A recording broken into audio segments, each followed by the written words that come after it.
Good afternoon, the Honorable Principal and Judge, respect teachers, audience, and my fellow friends. First of all, let us express our gratitude to Allah Subhanahu wa Ta'ala for His blessings and mercy, so that we can gather here in good health and harmony.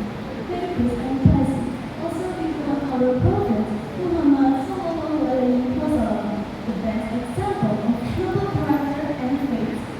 Ladies and gentlemen, the topic of my speech today is the importance of preserving Bahasa Indonesia as a bridge to culture. Indonesia is a great and beautiful country from Sabang to Merauke, filled with countless islands, tribes, and traditions. Each region has its own language, its own way of speaking, and its own identity. This diversity is our pride, yet it also reminds us of the need for one bridge that connects us all. That bridge is our national language, Bahasa Indonesia.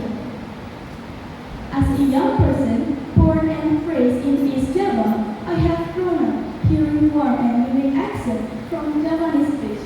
When I talk to friends from other provinces, from Sumatra, Kalimantan, Sulawesi, or Papua, I realize that our local language and accent can be very different. But when we speak with Bahasa Indonesia, suddenly the distance disappears. We understand one another, we connect and we unite. That is the beauty of our national language. It doesn't erase local identities, but instead it unites them.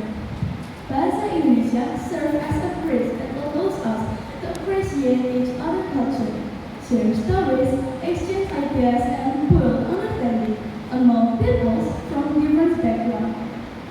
As a young generation, it is our duty to preserve and use Bahasa Indonesia with pride and respect. We must speak it properly, write it correctly, and use it as a tool to promote kindness, creativity, and unity. At the same time, we should also love and protect our local